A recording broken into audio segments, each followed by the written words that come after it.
Hi. So as our second debater just joins in, I think we'll give the event a start.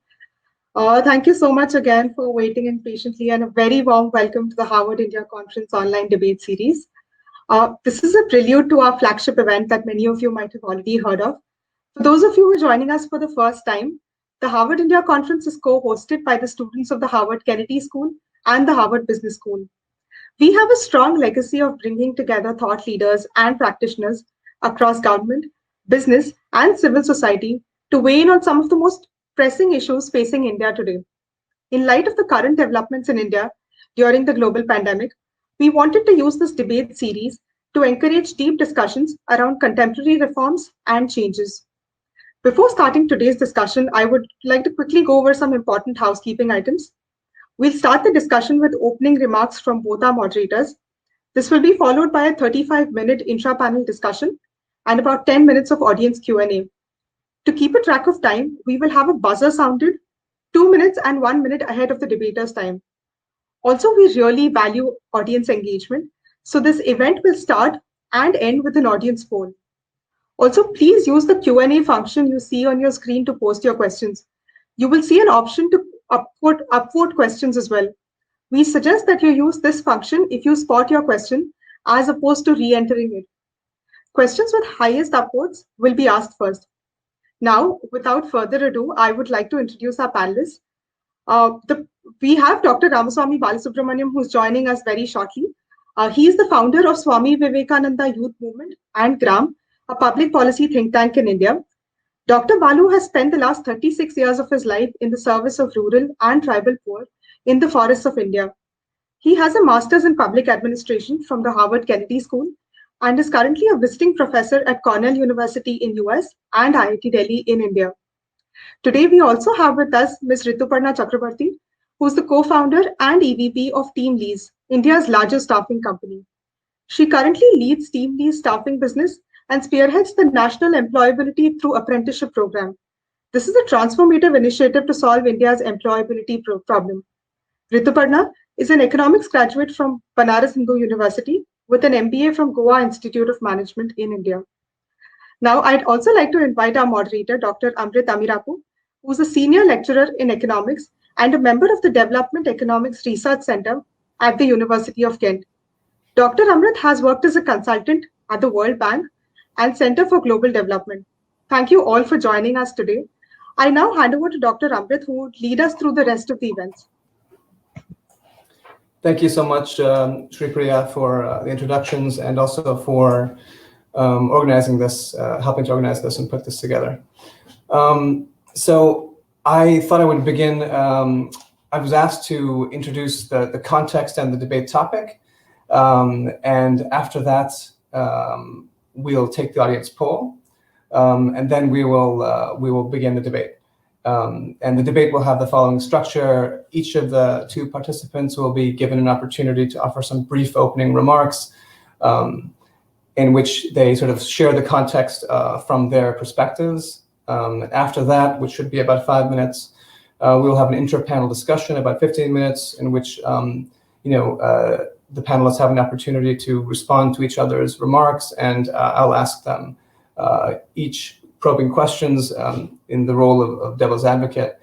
Then there'll be an opportunity to discuss future policy reform. And finally, there will be a question and answer period in which the panelists can respond to questions that you and the audience have. And then we will conclude with some closing remarks and a final audience poll. So first, let me just say that, so I'm an academic and a development economist, and a significant part of my research, focuses on trying to understand the effects of government policies and institutions on firms and workers, with a particular focus on labor regulations. And that's why I agreed to moderate this debate. For me, I think it's going to be a great opportunity to learn more about this topic from people who have a lot of important experience and expertise. So I was asked to provide some context for the debate. So let me do that very briefly. India, as we all know, has a workforce of about 400 million individuals, and more than 90% of those individuals are workers in the informal sector. That is to say, outside of the government purview. And that is also to say that those informal workers are largely workers for whom most labor laws don't actually apply. The context really begins at the end of March, when after the lockdown, India lost more than 120 million jobs almost overnight. Several months later, by mid-July, most of those jobs were back, in the sense that the employment rate, at least in the informal sector, has improved. But there's a big exception. The same bounce back has not been seen in formal salary jobs. The last figures that I looked at from CMIE suggested that we're still missing almost 20 million formal salary jobs. Those are the jobs, for the most part, to which these labor laws apply. And shortly after this lockdown was imposed, and the economy started to struggle, a number of states started to announce reforms, or at least the intention to reform some of their labor laws. And there were a number of different reforms, announced by a number of different states. They included things like changes to working hours. A large number of states passed notifications to extend their working hours from 9 to 12 hours a day, or 48 hours to 72 hours a week. Some components of the labor reforms involved changes to fixed-term employment, making it easier, or legalizing the process of obtaining fixed-term employment. A number of states reformed aspects of the Factories Act, including curtailing the role of inspectors, or removing certain provisions. And some states reformed the way that industrial disputes were governed, exempting, for example, all new factories from many of the provisions of the IDA in Madhya Pradesh, for example. And then there was Uttar Pradesh, which has issued an ordinance to suspend nearly all labor laws for a period of 3 years, although that is still awaiting presidential assent. So the goal of these reforms supposedly is to facilitate reemployment of those workers who lost their jobs, and in some cases to attract investment to some of these states, especially the states that were traditionally out-migrant states and saw a large influx of migrants returning. That was the stated logic behind these reforms. And so the motion that we are debating here is reforming labor laws is essential for India to recover from the current economic crisis. For arguing in favor of the motion will be Ms. Rituparna Chakraborty, who's, as introduced earlier, the co-founder and executive vice president of Team Lease. And arguing against the motion is Dr. Ramaswami Balasubramaniam, who is a visiting professor at Cornell and a founder of several movements. And I'd like to thank those two participants for what I hope will be a stimulating and edifying debate. With the introduction made, let's move to taking a poll of the audience to see how you all stand on the movement and on the motion. And the motion again is: reforming labor laws is essential for India to recover from the current economic crisis. So please go ahead and vote now, either for or against the motion. And we will return to this poll at the end of the debate. Oh, that's great. I get to vote as well. That's nice. Okay. So I think one of the organizers will let me know when the votes are in, right? Shripriya?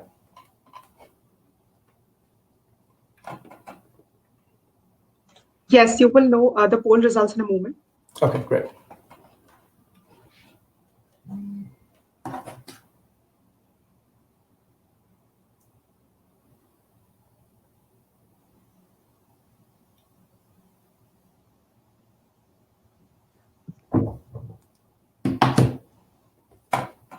Okay, so go ahead and put your votes in.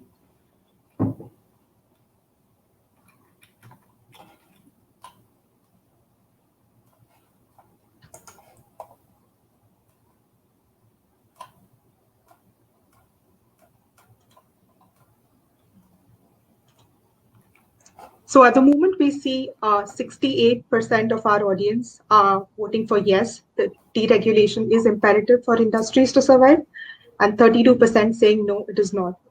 So we can move on to the opening remarks now. Okay, great. So Ritu, would you like to start? So each of you will have about let's say 3 minutes to give your opening remarks. Thank you, Amrit. Good to see you, Dr. Balu. So even if we remove pandemic from the debate title, my talk would not have been much different for this topic because we've been speaking on this for the past 2 decades. In India, poor people cannot afford to be poor, and hence they are self-employed, indicative of self-exploitation rather any kind of entrepreneurial instinct. India's problem is wages and not jobs. If jobs were the problem, labor reform may not be the sufficient answer. But to provide Indians with the wages they aspire for or want, we need to talk about labor reform. This issue cannot be solved without formalization of our enterprises and improving productivity. We have 63 million enterprises, out of which 12 million enterprises work from home, 13 million with GST registration, 1.2 million enterprises contributing to some kind of employee-based pension or insurance programs, about 500,000 enterprises with revenues, about 15,000 employers posting jobs in Naukri, and around about 22,000 employers with a paid-up capital of over rupees 100 million. So there are many lessons why many of India's 63 million enterprises are dwarfs rather than babies. And one of them is surely a regulatory cholesterol created by India's compliance universe, consisting of 69,233 compliances, 6,618 filings, and 1,536 acts, out of which labor consists of 463 acts, 32,542 compliances, and 3,048 filings. So we invited a broad public discourse when we released this infographic a month back, because for one, somebody tried to show the entire elephant. The challenge is that everybody in the central ministry, state government, local administration, and regulators views this from their narrow silos. There are no villains, but there are victims. Complexity compounds for employers with geographic expansion, scale, and headcount. EODB ranking rises are useful, but those EODB rankings are like a syllabus, and teaching to the test is the logical action for a teacher that is judged by outcomes. However, these overwhelming numbers represent the daily lives experienced by employers. At any given point of time, we are a country with 88% informal workforce, which means no labor law, no protection, no dignity. And 50% of the workforce employed in the agriculture sector, which only gives 15% of our GDP.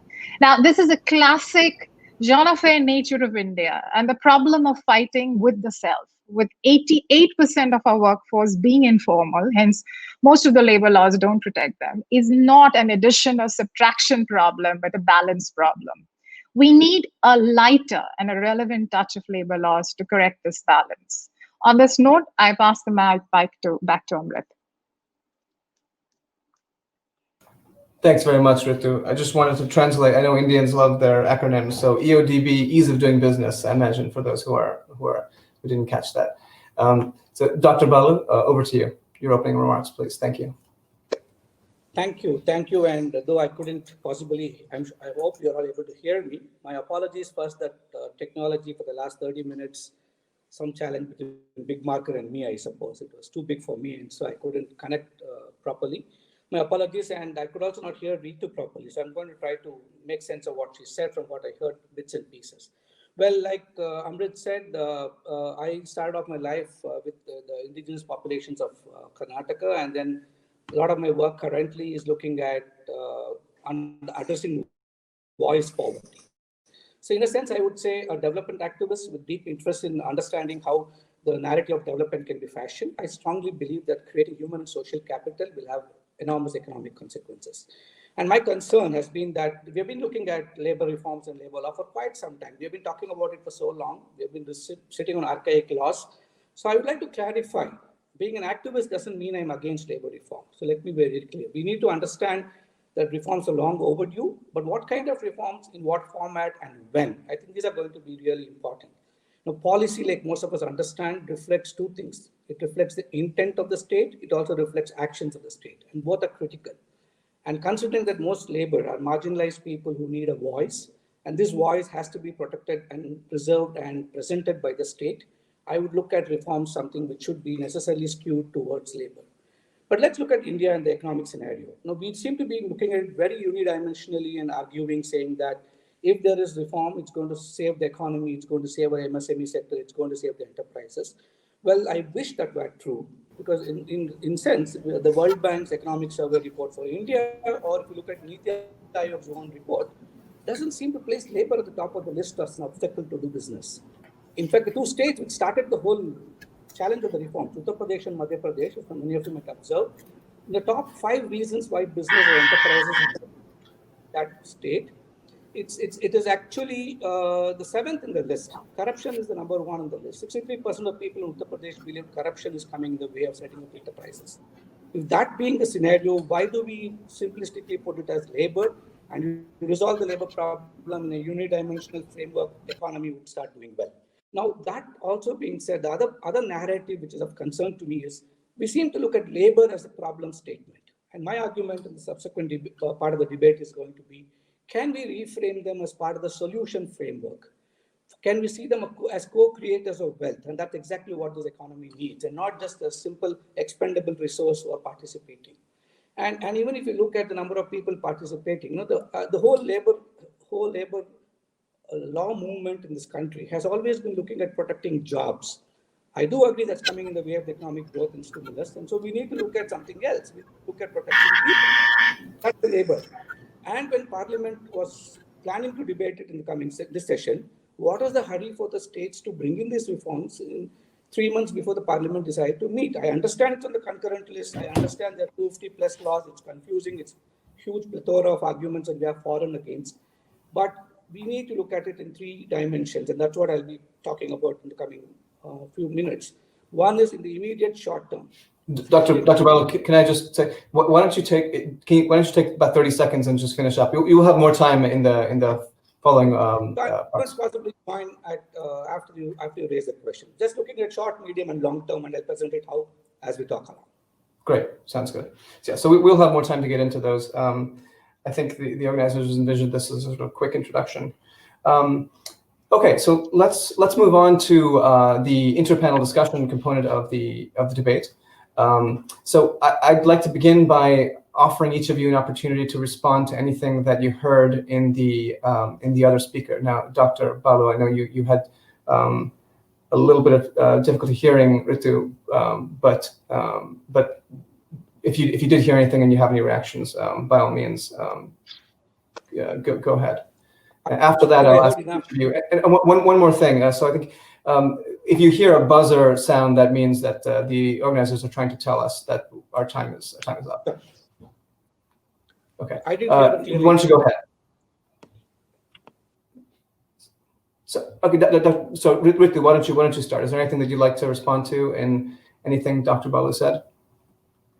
No, I think I whatever Dr. Bala said, I think all makes for a good case and an argument. I think there's only one thing I'd like to call out, that any discussion or any debate around seeking deregulation or a lesser touch to the current archaic labor laws may not be deemed or should not be deemed as an argument against the need and importance of human capital.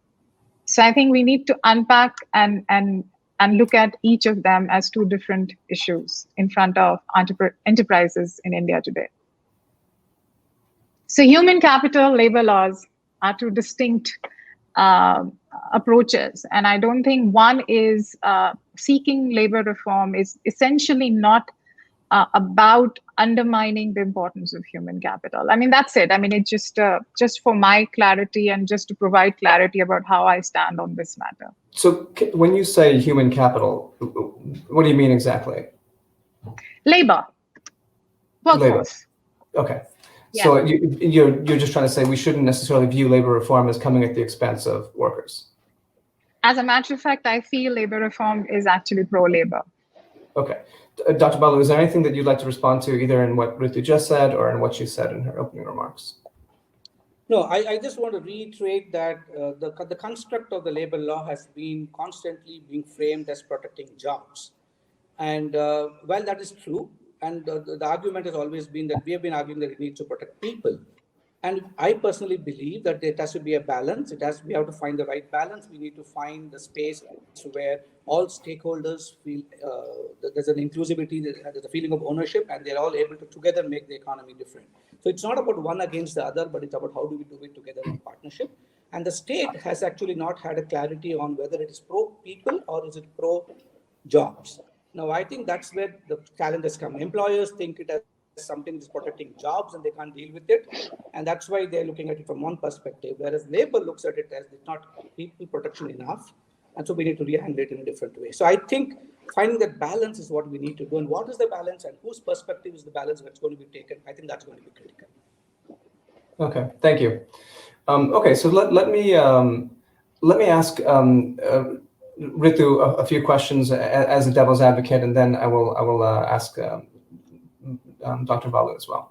So I wanted to begin by just saying that my understanding, and maybe you can correct me on this. My understanding is that, with a few exceptions, and that Chapter 5B of the IDA is the one that stands out, India's labor regulations are actually not that far out of line from what you see in other countries, at least when you look at them on paper. So if that's true, then why do you think our laws should be so different from those of other countries? And if that's not true, then what is it do you think that stands out in India's labor laws that makes us different, that's unusually restrictive or costly? Right. So India's labor law is handicapped. Am I audible? Sorry. Yeah. I thought I was on mute. So I think India's labor law is handicapped without capital. 63 million enterprises and 50% of the labor force works in agriculture. And our capital is handicapped without labor. We have only 22,000 companies with a paid-up capital of over rupees 100 million. It is not possible to comply with 100% of India's labor laws without violating 10% of them. We have 17 definitions of wages, 19 definitions of enterprises, and 21 definitions of workers. Also, a 45% salary confiscation at sources required for low-wage employees breeds informality, where gross salary equals net salary. So the 4 labor codes is definitely a step in the right direction. However, at the moment, it has been an exercise of subsuming existing acts under one code, in some cases in totality. We have seen instances where we have achieved moderation, of course, in multiplicity in definitions through the codes. However, given the debt created on account of the archaic labor laws in our economy, I believe we still have a long way to go. And also, in my knowledge, there is no other country which has as much complexity and as much diversity in labor laws as India has today. And this is something that I'm talking from a practitioner's perspective. A couple of times I've had the privilege of representing India at the ILO in Geneva, and when I have been hearing conversations and observations cited by trade union leaders from other countries, every time they've been asking for a law to protect some interest of the workforce, I mean, honestly, immediate reference says India already has that law. So I don't think India has, by any means, laws which are less, we just have an excess of them. And I think right at my opening remarks, I kind of summarized why. Okay, thank you. So let me follow that up with another question. I think this is something that Dr. Balu, alluded to in his opening remarks. So, when you ask firms, what the biggest obstacles are to their business, or if you ask them in the current context, what should the government do to support my business through this COVID crisis? And in fact, I'm running a survey at the moment, and the pilot results are back. And what I find is that, firms, labor laws are not on the top of the list of things that they complain about. They complain about a lot of things. They ask for loan payment deferrals, they ask for rent subsidies, they ask for salary subsidies, they ask for tax cuts. They don't tend to ask for labor laws, changes to labor laws. So why do you think that this is essential to do at this moment? So poverty is about productivity, the productivity of our cities, firms, and people. India's firms are largely informal, lack revenue scale, and mostly employ few people. This is not cultural. The costs of formality are considered to be higher than benefits of formality. At an individual level, this is a thorn in the flesh, not a dagger in the heart, for many reasons that include petty corruption. But at an aggregate level, the Indian economy has too few firms with the productivity to be able to pay the wage premium. The regulatory cholesterol in India is substantial and obviously involves areas other than labor, but dysfunctional labor laws are an important challenge for prosperity. To remind and reiterate, case is not for no labor laws, but to strike a balance. Okay, so it sounds like you think that these laws, due largely to their complexity, are costly to firms, even if they don't realize what it's doing to them. I'm sure life goes on a day-to-day basis because India has a jugaad mentality, but at an aggregate level, it's extremely detrimental. And it's showing up in the economy. And in times like COVID, it shows up more than ever before. Okay, that's related to the other question I had, because when you look at other countries and their response to COVID, it doesn't look like a lot of other countries are sort of jumping to reform labor laws. But I guess you would say it's because they don't have our complexity. So I think COVID has reminded us that total GDP, India's fifth in the world, is less important than per capita GDP. India is 138th in the world. It has also reminded us that countries with a per capita income of $2,500, which is India, have different resources, context, and resilience than countries with per capita incomes of $50,000, like US. Labor reforms are important because India doesn't have a jobs problem, but a wage problem. Labor reforms does not mean no labor laws, but as Renaissance physician Paracelsus said, the dose make the poison. Anything powerful enough to help has the power to hurt. India's labor laws today are not pro-labor or pro-employer, but pro-labor inspector. Okay, let me before I turn over to Dr. Balu, just one thing. You said that twice now. India's problem is wages, not jobs. Right. So by that you mean wages are too low. There are enough jobs. Everybody who needs a job in India has a job. Like the poor can't afford to be unemployed and hence they're self-employed. But it's just that they don't have the wages, the standard of living, the wages which essentially are dignified wages to kind of meet their requirement. And that's essentially the point. India has a chronic problem of employed poverty. Okay. And that can be changed when we improve wages. Okay, thanks so much. So, Dr. Balu, I had the feeling you wanted to respond to something in what was just said. For me, it's a little difficult to understand labor being the real challenge, because if you look at the annual industry survey information, in 1980s, the share of labor cost was close to 28.5%. And with all our complex laws, with all the archaic laws that we criticize, it's been steadily falling. So today, when we began this year, it was 10.3%. So the cost of labor is so cheap in the total cost. We need to really recalculate. And then this other argument that once you open up, jobs are going to start happening. People are going to move their industry from China to India. It's also a little difficult to understand because India was always far cheaper. The labor cost per hour in India was something like, if I can remember, it was around in my opinion, in India was around 92 cents. And whereas in the minimum wage and then in the per hour cost was $3.52 in China. It is always costlier. So and ILO's reports also show the capital doesn't seek lower labor costs and come in. Capital actually seeks fair environments to come in. So all this being the case, the argument that you deregulate, you open up labor, you say, like Parliament recently introduced the bill which says that up to 300 workers, you don't have to worry about any other stuffs. You can't unionize, you can't really do any collective bargaining or negotiation.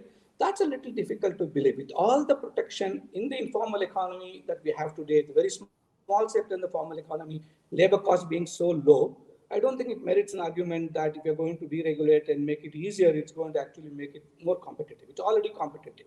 It's just that the other factors are preventing the competitiveness from expressing itself. And if you address the other factors first, I'm sure then we'll realize that labor was never the problem. Ritu, would you like to respond to that? Anything in there? So one thing, for example, that struck me is Dr. Balu mentioned that there's been a declining share of wages in manufacturing expenses over the last several decades. So why, given that, do we sort of focus on the cost of labor as a feature of? No, I think I am actually making a case that India's labor suffers very low level of productivity. And I think, and I'm making a case that we need deregulations to ensure that our wages go up. And that is essentially what today's labor needs in this country. And I think that's why I made the case about GDP per capita income being 138th worldwide, as against, while we call ourselves the 5th largest economy, from a per capita income perspective, we are 138th. And that is something which needs to be addressed. And I think our case of, like I said, if the case was about creating more jobs, we probably may not need labor reform, because everybody who needs a job has a job. Definitely everybody doesn't have the wages that they should command at this point of time. Either they want, they aspire for, or is bare minimum in a country like India. And I think that's my case. Okay, thank you. So, Dr. Balu, a couple of questions for you. Ravi Kanbur, who's one of your colleagues at Cornell, and Lucas Ronconi have a paper that I like a lot, called "Enforcement Matters: The Effective Regulation of Labor," and there are a number of interesting things in that paper. You may be aware of it. One of the things that they show in the paper is that there's a negative correlation between stringency of laws on paper and intensity of enforcement, and that basically seems about right for India as well. I get the impression that India has one set of laws on paper, but then what's actually enforced is a different matter. Either the laws are ignored, or they're actually used as an opportunity to extort firms by unscrupulous inspectors. When I hear about that, and when I think about the paper, I get the feeling that maybe India's state capacity is not up to the task of enforcing the sort of detailed and possibly high-minded laws on the books. So do you think it's possible that we could, increase welfare by simplifying or reducing the scope of laws in order to make them easier to understand or simpler to enforce, as perhaps the government might be trying to do with the draft codes that were submitted yesterday? I do agree with that. I think the draft code is a good step in the right direction, and they're looking at it in 4 boxes, whether it is safety, working hours, wages. It's looking at social security. It's also looking at all the concerns that we had. But we also have to keep in mind the challenge that it's a concurrent list. The national government deciding something and the state governments running in their own directions is a real challenge that we need to keep in mind. The first thing. The second thing, most of the laws that were made in India, whether inherited from the colonial times, has been based on the principle of mistrust or distrust. It's never been facilitatory. It's never been a system where I promote something, I promote labor to participate, or I promote employers to be compassionate. It is never driven with that intent. It's always driven with the intent of catching somebody not complying with the law. It's never facilitating compliance. It's not about engaged compliance. It's always been about enforced compliance. And when you work on an enforced compliance mindset, especially in the kind of license Raj that we were in and the inheritance of the laws that we got from that time, it's always been like that. I was the special investigator in the anti-corruption agency in Karnataka, the Lokayukta, and we were looking at corruption as well as maladministration, the 2 big evils of good governance. And we found that it is not just the law, it is the asymmetry of information and the asymmetry of power that is there across all the stakeholders in understanding and interpreting these laws. So the employer is never going to understand the way the laws are being framed, and therefore he succumbs to the pressure of the regulator, who's actually not interested in regulation. The second challenge that I found in my own experience in that space was the regulator is never held accountable. It's always the employer, and then the victim is the labor. But why not frame the law in such a way? For example, now a lot of states are bringing in Guaranteed Services Act. Karnataka has got the Guaranteed Services Act, where the regulator or the provider is held accountable. Now, if we move into that framework, I think possibly a lot of these narratives can shift. Okay, great. So, Dr. Balu, in the next section, we're going to talk about future policy reform, and I'd love for you to go into that a little bit more, because I think that sounds very interesting. I'd like to hear more about that. We're almost out of time in this section. Actually, we are out of time, but I want to ask you one last devil's advocate question, which is, and you're going to have a minute to respond. which is that given that only a small fraction of India's employment is actually in the formal sector, and thus under the purview of these labor laws, shouldn't we focus more on the welfare of those in the informal sector who are not covered by the labor laws? I think I completely agree, and that's where I believe that if this I'm looking forward to the code to do that. If you look at it, like I mentioned earlier, I look at it in 3 frameworks. In one framework, if we can look at labor laws, the immediacy of protecting wages, safety, and health. In the medium term, if you look at protecting people from unemployment, once you're into the system and space. And the third long term is if you can look at entitlements like pensions. And if the laws can incorporate all these 3 dimensions of the immediate, the medium term, and the long term, more and more people will get into the labor space. We'll actually be formalizing the economy, we'll be bringing people into it, it will be reassuring to people to join. And that is the way you can get labor participation as well as employer incentive to create jobs. And that's all you need to do. So our labor laws have to be keeping this in mind. Okay, thank you very much. I think we are out of time for this section. So why don't we move to discussing future policy reform? Dr. Balu, since I cut you off and you were already on that topic, I'd like to give each of you 5 minutes to discuss ideas that you have for future policy reform. And I realize this is a very fluid time when, as we said just yesterday, draft codes are being tabled. Maybe you think that these are in the right direction. Maybe you think that these are mistaken or not going far enough, or whatever. Please do share your views. Dr. Balu, go ahead. Okay. See, I look at the 2 bills that we introduced in Parliament. One is about the Industrial Regulation Code, and the other is about the Social Security Code. Now, if you actually go into the fine print, there's a lot more detailing in the Industrial Regulation Code. Right? And there's that much more mechanism of action being framed. There's more clarity on how people will be doing it, what they're going to do. But look at the Social Security Code. It's all abstract. It's a lot of too many words beating around the bush. It's leaving it to the states to finalize stuff. It's not. It looks like flexibility, but it looks extremely gray. I see this as a policy analyst. I see this as as something which is intentional, maybe that way, or it can obfuscate the actual issue. So I think the immediacy, the codes that's being contemplated is very due. The government needs to shift its mindset from, and I do understand, I mentor and coach a lot of CEOs and understand the challenges. They are not against wanting labor to be treated as fair and equal and just. They're concerned about is mediocrity in the workplace. They're concerned about the challenges of productivity. And therefore, I do believe that the law should be future looking, because the future of work itself is undefined. In that context, the labor law has to be future looking, and we should not constrain the laborers from and I think the Parliament is going to look at it. Up to 300 people you can hire and fire without any questions. That and protection. But in the long term, I think these are all short-term problems, and we got to keep the context of these being a response to the pandemic. I don't believe the economic growth can be stimulated merely by labor reform. There are other things to be done in the ecosystem if you really want to kickstart the economy post-pandemic. We have to look at, there are World Bank reports which are already claiming that in the post scenario, you cannot stop protecting jobs. We need to look at conditional support. We've had a 10% of the GDP kind of a support for the stimulus. How much of it is conditional to protecting labor? How much of it is conditional to protecting people? How much of it is conditional to guaranteed wages? There, a lot of countries have done that. Why isn't India also looking at conditional support to MSMEs, conditional to their support of labor in a fair, just and equitable way? And the longest kind of reform I would look at is, I think the time has come for us to question the paradigm of the economy itself. The economic consideration today is focusing only on profit maximization. It only looks at labor as part of the value chain in the lowest level. We have to see them as equal partners at the table. We got to see them as stakeholders. We got to bring in inclusive governance. We got to bring in inclusive ownership. We got to see value created and therefore equitable benefit provided.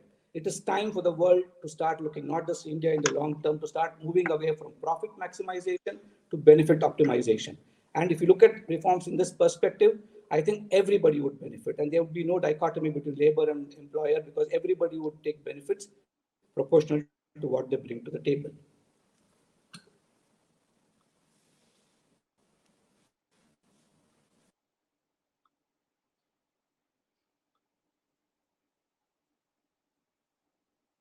Amrit, I think you're on mute. Thank you. I was just telling you that it's your turn. We'd love to hear your view on the direction the future policy reform should take. Thank you. Sure, thank you. So I think a wonderful new biography of Dadabhai Naroji by Dinyar Patel has 3 lessons for reforming our dysfunctional labor laws. First, any change must be balanced.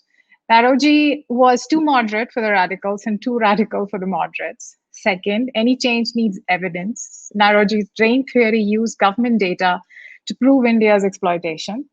Finally, any change needs openness. So Naroji became more radical as he aged because well into his 80s, he embraced new ideas instead of retreating into the safety of his old convictions.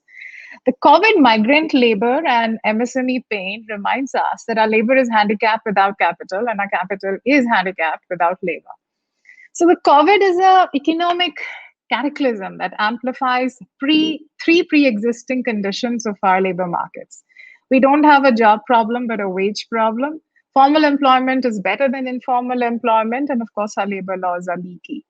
The noisy COVID lockdown unemployment numbers, 8% to 28% to 8% in 4 months, suggest jobs data is irrelevant when our problem is employed poverty. Lockdown salary payment outcome suggests formal enterprises, a rare species in India, with only 70,000 of our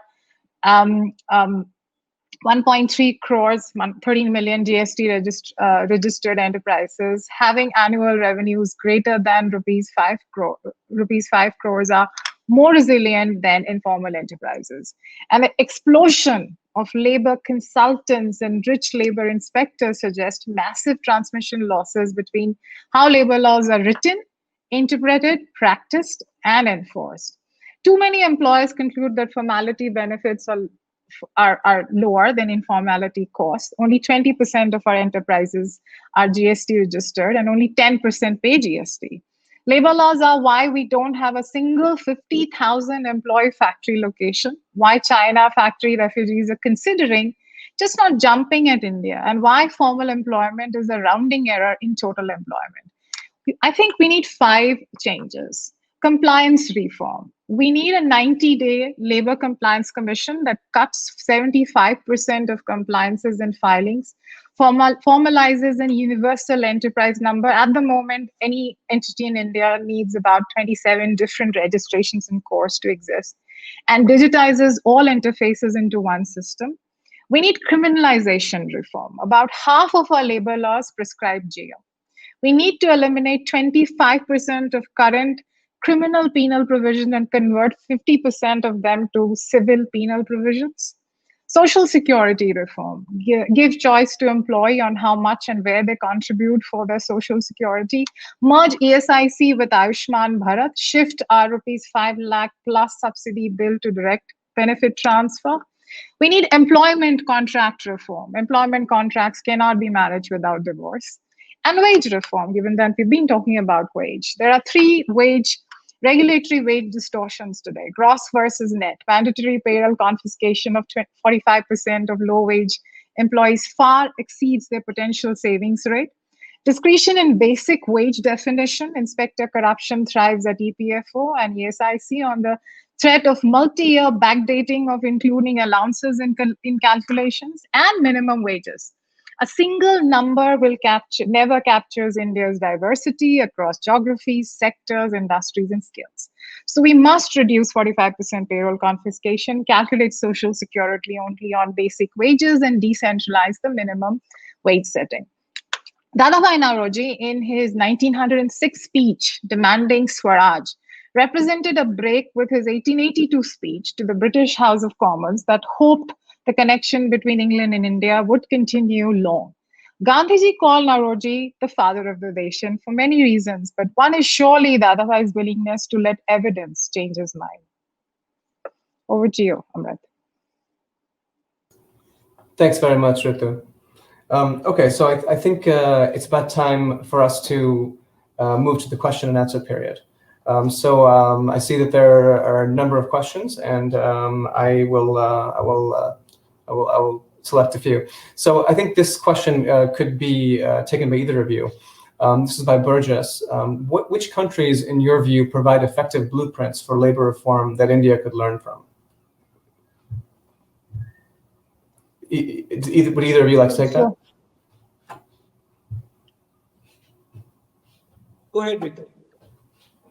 No, I don't think there is any one country that we can learn from, but I think we should pick cues from different countries and respond to and try and see whether it fits. I mean, one of the recent reforms, if I may call it labor reform, has been in the space of the apprenticeship regime.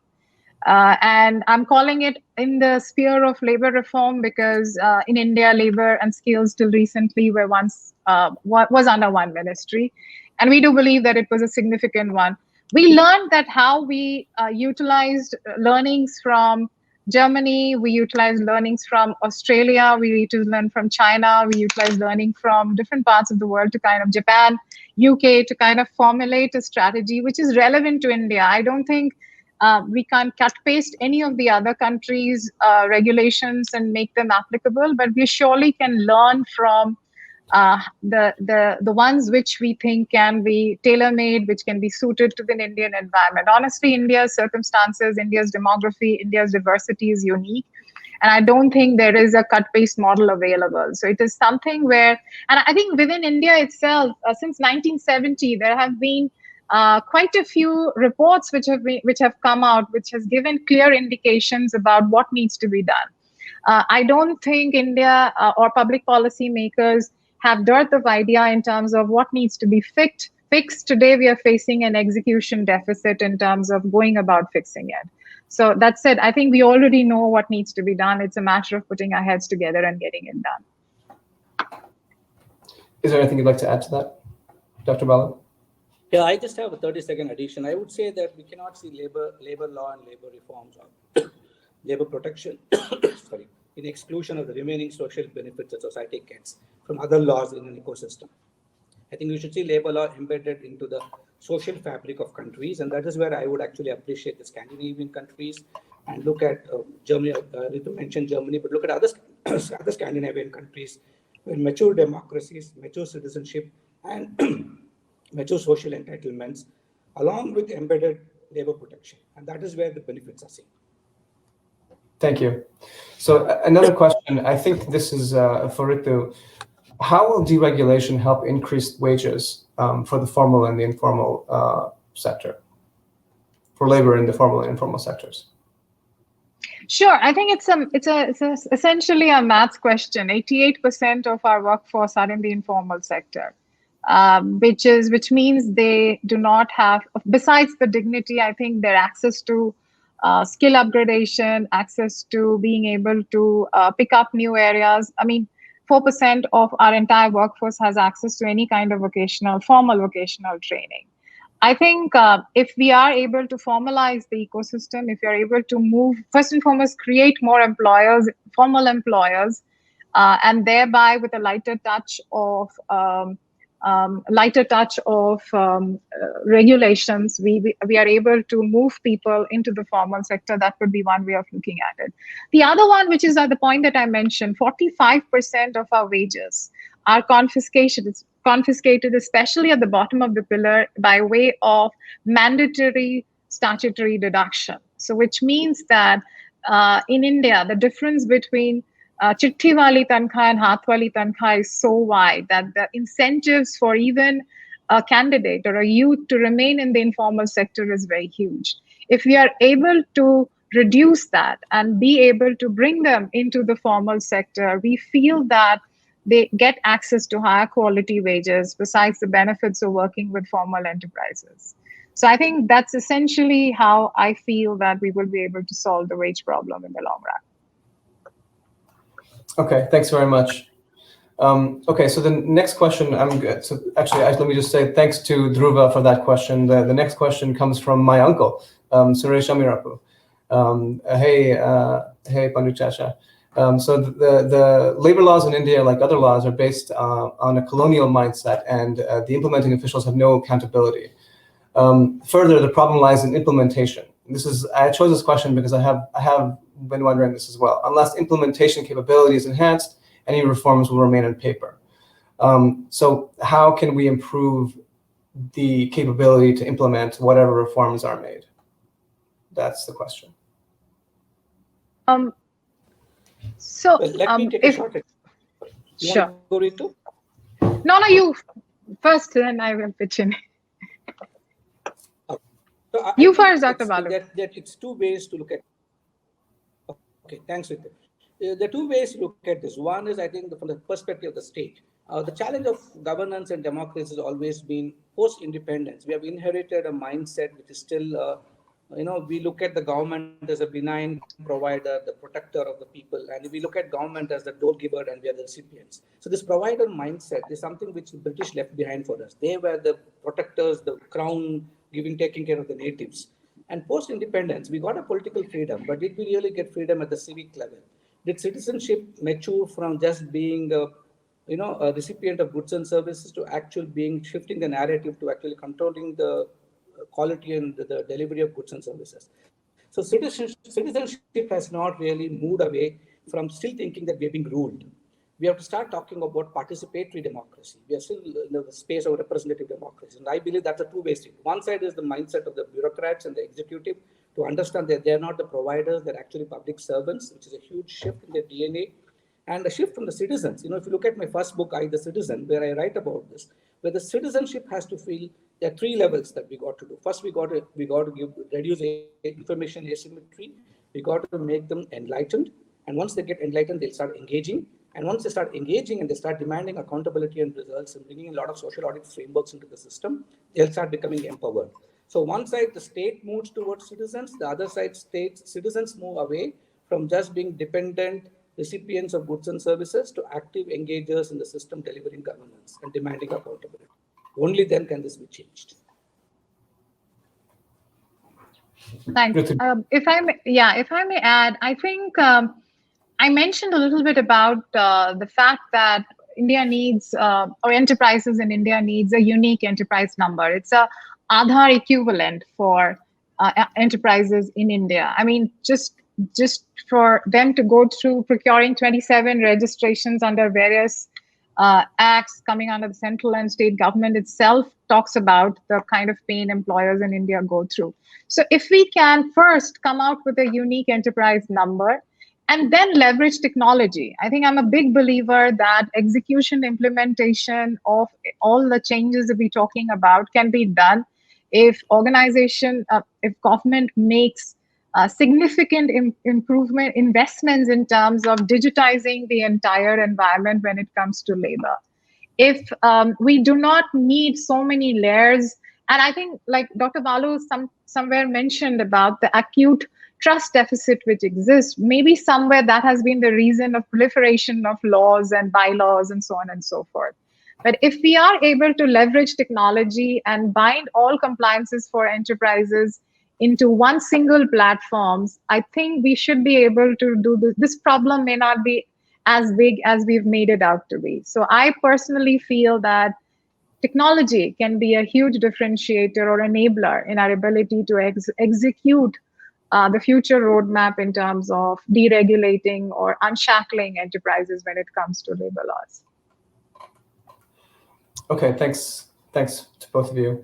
I think we have about question for one last. Let me sort of paraphrase one of the questions. So if Ritu, if there was one rule that you could change in the labor law regime, what would it be? Actually, let me ask that to both of you. One change? Yeah, if you had to pick one. What is there a single? I know that you've talked about the general complexity. Is there a particular element of the code that you think is more disadvantageous than the others? No, I think there are just too many changes to talk about. But if you were to ask me one thing to point out, I'd probably urge that all compliances should be made paperless. It's the simplest thing to do. If that happens, that itself actually can lead to huge savings and value creation for enterprises. It's the most inane, mundane work that happens in India today in terms of just the paperwork involved in getting yourself complied. And Dr. Balu, what do you think about that? I would simply say strengthen the social security regulatory frameworks, make it more facilitatory, make it more incumbent on the government to respond to this, and make sure that people understand this in a way in which they can participate in formal economy, the impact would be enormous and tremendous. It is not about jobs, it's not about labor alone, it's also about certainty of income that people can be assured. So if we can build in unemployment insurances into the system, if we can build in pension mechanisms that are ordained by law as part of the social security package and make it more inclusive to incorporate more professions into it, and you'll start looking at formalizing the economy. I think with financial inclusion that's already been built into it, with the DBTs that's happening now, with GRAAM being in the place, I think we have the platforms ready. We only need the intent and the executive frameworks to make it happen. Okay. Thank you very much. Thanks to everyone who submitted questions, and apologies to those whose questions we didn't get to. A lot of great questions. And now it's time, for our participants to give their closing remarks. So they'll just get a couple of minutes each, and then we will take a poll and then conclude with a vote of thanks. So let me give each of you a couple of minutes to give your closing remarks. Ritu, would you like to start? Sure. So there is overwhelming evidence that our labor laws sabotage formal job creation, hurt the people they are meant to protect, and murder manufacturing employment. Labor law reform must be balanced. It doesn't mean no labor laws, but we must change our minds and take bold action. America's opioid crisis took off in 1995 after doctors and medical students were convinced about thinking of pain as the fifth vital sign. Traditional signs were temperature, pulse, breathing rate, and blood pressure. Medical science now recognizes the ignorance, danger, and short-termism of over-prescribing painkillers. COVID creates massive economic pain, but history suggests that today's circumstances are when we should take the longue durée and heed historian Rother's warning against fireflies and fraud. Policy presentism, a belief that today's circumstances are unique, permanent, and unprecedented, is unhelpful, and calmness is power. COVID has created a policy window, rather, for overdue reform. I would end by invoking Samuel Huntington when he said the gap between India's aspiration and reality was not a lie, but a disappointment. In India, a consensus about change is not an event, but a process. The decision to be a democracy and giving universal franchisee at the time of independence was the result of the freedom movement process from 1914 to 1948. It took about 1.3 billion Indians 72 years to cross the GDP of 66 million Britishers. India is fifth largest economy in the world, however, 138th in terms of per capita GDP. In 1947, our life expectancy was 31, and our per capita income was about the same as 1820, but they are delightful now. These are imbalances and process of change in the last 72 years makes the policymakers concede that our problem is not jobs, but wage. And a ground movement towards labor reforms to become pro-labor and pro-industry would make the way for the world of work of 2030 and a $10 trillion economy. Thanks, Amrit, Dr. Balu, and the entire audience who've tuned in. Thanks very much, Ritu. Dr. Balu, your closing remarks. No, I feel there is no doubt that we need to kickstart the Indian economy. There's no argument against it. Every one of us needs it, not just for the country, for every one of us. But what we need now is an ecosystem approach, which is not a unidimensional prescription of just mere labor reforms. And that's my concern. We need to keep in mind a healthy economy needs the foundation of a healthy citizenry. It needs active, engaged democracy. It needs good governance. It needs visionary leadership at state and central levels.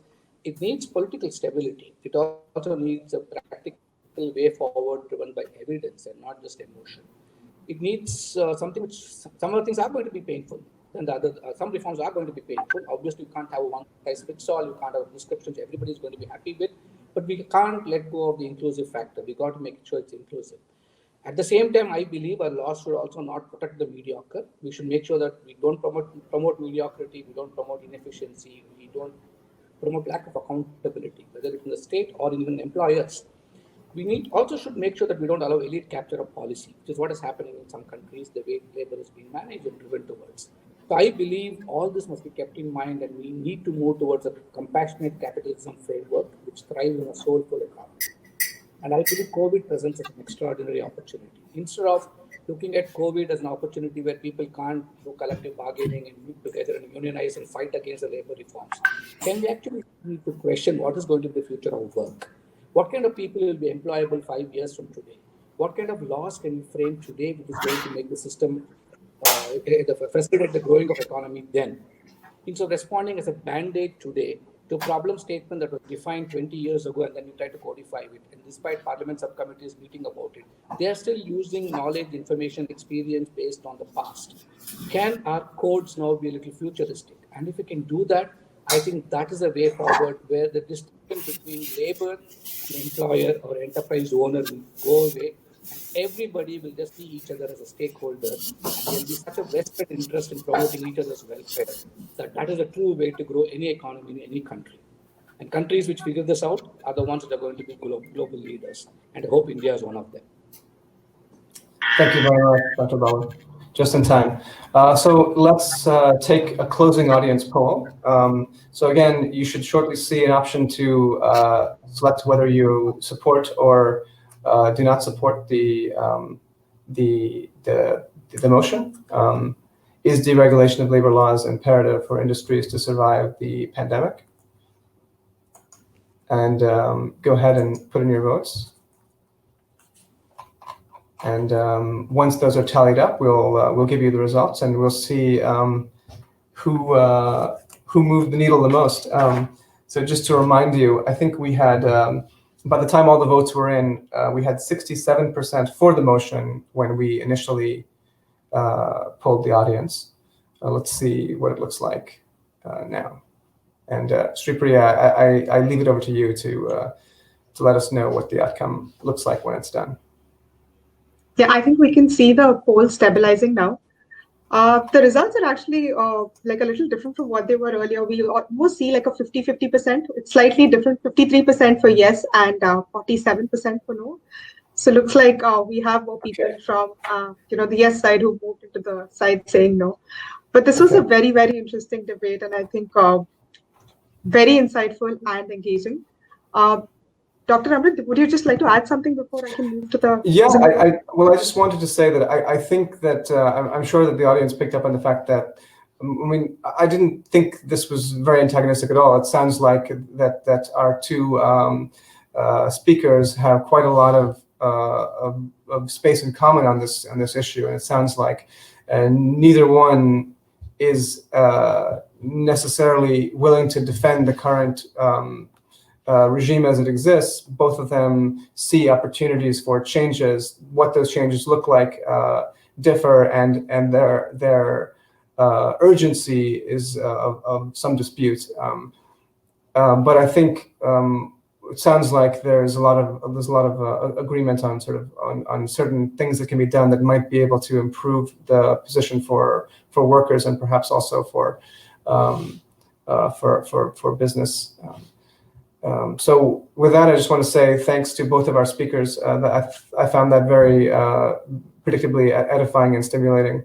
And thanks also to the organizers, especially Sripriya, for putting this all together. Thank you. Thank you. Thanks so much, Amrit. Thanks, Dr. Balu. Thanks, Sripriya. Sripriya, do you have any last remarks? Absolutely. So I would firstly like to thank all of you. This debate was absolutely engaging and insightful. Just to conclude, we would like to express our gratitude to both our speakers, Dr. Balu and Ms. Rituparna. Thank you so much for your time and for sharing your thoughts on the very important subject of evolving labor regulations in India. Just as we speak, this topic is changing so fast that it's important for all of us to be very aware. A big thank you to our moderator, Dr. Amrit, for putting so much thought and preparation into this debate and helping us uncover all sides of a fairly contentious topic. And finally, thank you to our audience from India, the US, and elsewhere who tuned into our event and asked probing questions. We started a little late, but thank you for sticking on till the end of the event. We will see our next set of online events in November, so stay tuned for more information. We really look forward to meeting you again. Thank you so much. Thank Thanks you. very much.